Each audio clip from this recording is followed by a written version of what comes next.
আমার মা অসুস্থ, আমার মা মারা যাচ্ছে, আর তুই বলতেছ আমার মা অভিনয় করছে।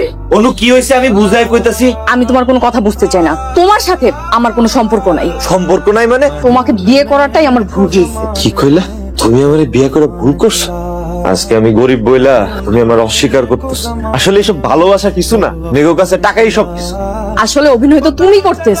আসলে তো অভিনয় করতেছে আমার শাশুড়ি আম্মা। আমার মাকে নিয়ে যদি আরেকটা বাজে কথা বলো, তোমাকে কিন্তু আমি বাসা থেকে বের করে দিব। তুমি যদি আমার সাইডে চলে যাও, আমি নিজেই মরে যাব। তোমার যা খুশি তুমি তাই করো। গার্ড, গার্ড, ওকে হাত ধাক্কা দিয়ে বের করে দাও। জি আপা। আমরা বাড়ি বলবো। অনু অনেক হয়েছে, এবার বাসায় চলো। চলো। তুমি এইখানে আসছো? আমি বলছি না আমি যাব না। আমার সাথে বাসায় না গেলে আমারে বিয়ে করছো কেন? আমি ভুল করেছি, কারণ তোমাদের মতো গরিব ছেলেদের মন মানসিকতা ভালো না। তুমিও আমারে গরিব বললা। তাহলে কি বলবো?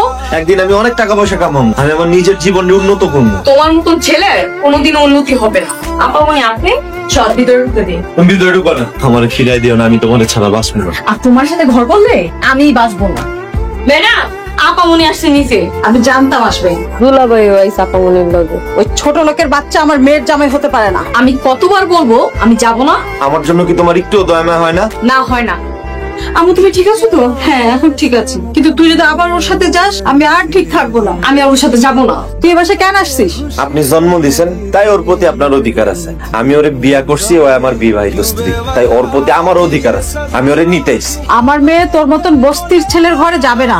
আমার বিবাহিত স্ত্রী, আমি যেখানে রাখবো ও সেখানেই থাকবো। আমি আর তোমার সাথে যাব না। শুনতে পেয়েছিস? আমার বাসা থেকে বেরো, নইলে তোকে মারবো। মারবেন? গায়ে হাত দেন না, দেন। গলা নামিয়ে কথা বল। গলা নামায় কথা কইতে হলে তো এই গার্ড, কারে ডাকবেন ডাকেন, যারে মন চায় তারে ডাকেন। আমি আমার বউরে নিয়েই যাও। এই ছোট লোক বাসা ঢুকলো কেমন করে? একটা আরে মারি ভিতরে ঢুকছে ভাইয়া না চলে। এই যে দজ্জাল শাশুড়ি, কাজটা কিন্তু ঠিক হইতেছে না। আর একটা কথা বললে তোকে পুলিশে দেবো। রিকশাওয়ালা, বস্তির ছেলে। আরে ভাইয়া আন্না আর কথা শুনেন, ম্যাডামের হুকুম আন্না যাইতে আইতেন না। আমি নিয়েই চলে যাব আমার বউরে। আন্নার বউ আন্নার লগে যাইতো না। আমি কি আরেকটা চেষ্টা করি? আরে ভাইয়া আন্না তো ম্যাডাম রে চিনেন না, ম্যাডাম আন্নার মারি একে ভাগা দিয়া লাগবো। আমি ওনাদের সারা বাঁচুম না, দরকার হয় আমি মরে যাবো। আন্নার মরতে মন চাইলে আপনি গেটের বাইরে গিয়ে মরেন, আন্না এনে মরলে আর চাকরি চলে যাইবো। কাল থেকে তুই আমার বিজনেস দেখবি, আমার অফিসে বসিস। আমার কিছুই ভালো লাগছে না। অফিসে বসলে মন ভালো থাকবে, আর ওই ছোট লোকের বাচ্চাকে ডিভোর্স দিবি। বিয়ে করে তাহলে দুলাভাইয়ের জীবনটা কি লেগে নষ্ট করলেন আপনি? ওর পক্ষে কথা বলতে নিষেধ করছি না? আমি গরিব, আমি গরিবের পক্ষেই কথা কব। তাহলে কিন্তু বাসা থেকে বের করে দিব। দেন বাইর কইরা অন্য বাসায় কাম করবো, কোনো সমস্যা নাই। আমি কাম জানি, আমার কামের অভাব হইব না। মিনা দেখো কে আসছে। এই ছোট লোকের বাচ্চা আসলে ঢুকতে দিবি না। আন্টি ওই বস্তি ছেলে নিচে চিল্লাচ্ছে, ও আমার মারতে চাইছিল।